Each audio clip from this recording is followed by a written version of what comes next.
How you doing, YouTube? Matt² beer reviews. Back to yet another review. A little on the road stuff. And that's the future waifs. What's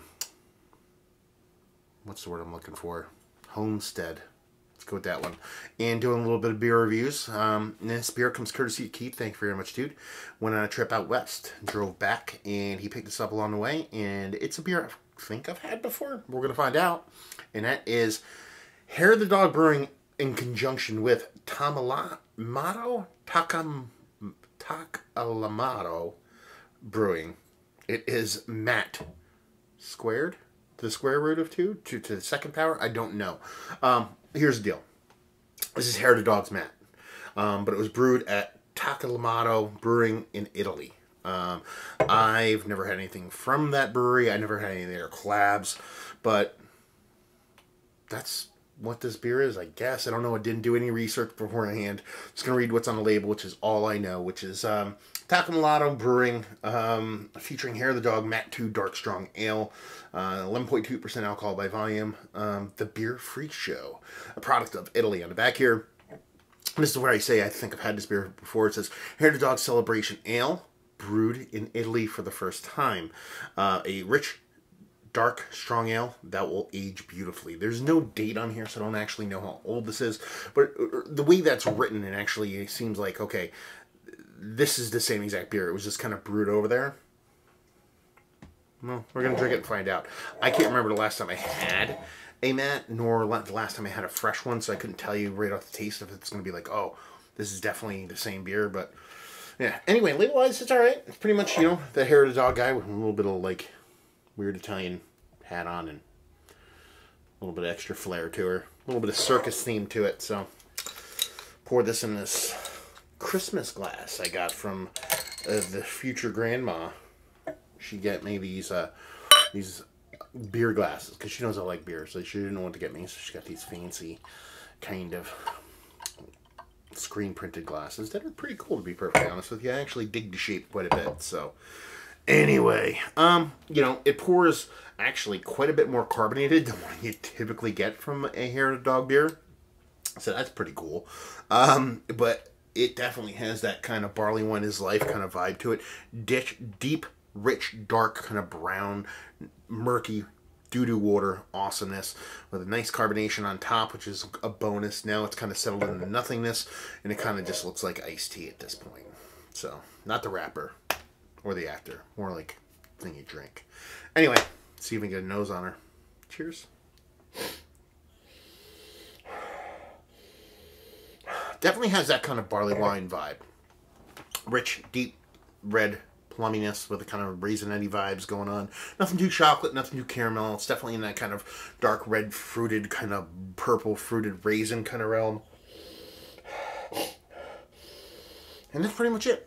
You know, Hair of the Dog beers tend to come off a little bit more impactful for me.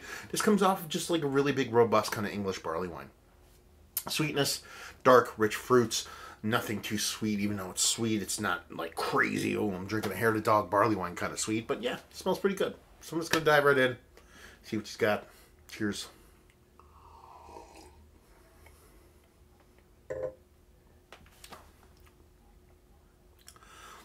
Man, that carbonation left quick.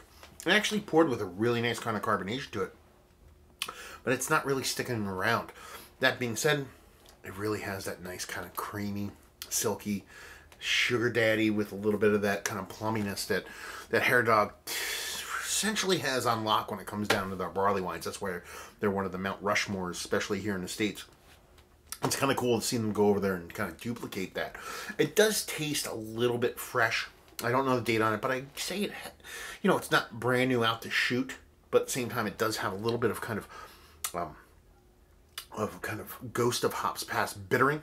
I know they put a decent amount of bittering in their beers because they want them to hold up for the long haul. So I could definitely see this only being about a year or two old. But the bittering is definitely trumped by that sweetness. And like you said, it's coming off kind of like a creamy kind of sugar daddy vibe.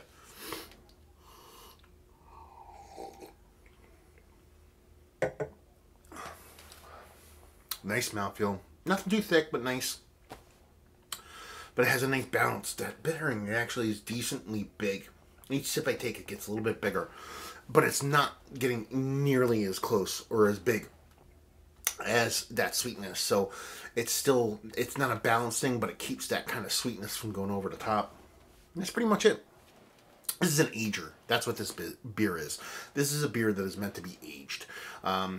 This is not something that, I mean, I'm going to open it because I got to check everything out. But if I bought 4 of these, wax pen a couple, throw them around, open them every couple of years, see how they kind of progress. This is a beer to me that needs about 3 to 5 years plus to where it is right now. But it's still drinking nice. But if you could somehow figure out a dating kind of pattern on these, I didn't see anything. Oh, you know what? The bottle itself says 2015 on it. So, I did not notice that till right now. Actually, it's like etched. Kind of, you're not going to be able to see that in the corner of the bottle there. Actually says 2015, but again, I don't know if that means the bottle was created in 2015 or whatnot, because I don't know how those Italians roll. But, you know, at least you know the beer is 2015 or newer. Let's put it that way. And, so yeah, definitely let it sit for a couple of years, but that's, you know, that's hair to dog to the tea. So it's tasty, delicious, but again, could use some time. So let's talk about it. This is one of the better dark, strong ale. It's an English barley wine. It's an English old ale, the beefed up version of it. It's one of the better ones I've had as of late. Actually, I haven't had a ton of English old ales, if we're going to call it that. The bigger ones as of late, so kind of creeping that conversation. But let's just lump barley wine together with that. It's one of the... It's not in the conversation, but it's on the outside looking in. It's definitely tasty. It being a core for a kind of beer and bringing what it's bringing to the table, especially as young as it is, only a year or so old, it's pretty damn tasty stuff. So just for that end of things, it's pretty damn tasty. Value availability, I don't know. Keith picked it up. Maybe you could chime in, let me know what's what, and leave you with, if you like what, will you like this? If you like hair to dog, if you like English barley wines, if you like malt bombs, if you like barley wines. Because that's what this is, and that's what it is to a T. So it lives up to the part. It's delicious. If you can somehow figure out the dating on these suckers, let them sit. It has a little bit of a ring on it, so it has a little time on it. But yeah, tasty beer. Definitely worthy of the Matt name and the Alan Sprint's Hair of the Dog moniker. So kudos to you guys at Toccalmatto. I screwed it up so many times. Because it's pretty damn good stuff. So there you go. Another review in the books. Hopefully you guys enjoyed the review. If you didn't, somewhere did, up and down, whatever, down there, words and stuff and things. Facebook, Twitter, Instagram, Untapped, Massive Beers. All 4 of those places if you want to check this dude out somewhere else. And hopefully you guys enjoyed your review. Hopefully enjoying a nice Matt right now. And, well, 2 Matts right now. And hope to see you next time. Cheers.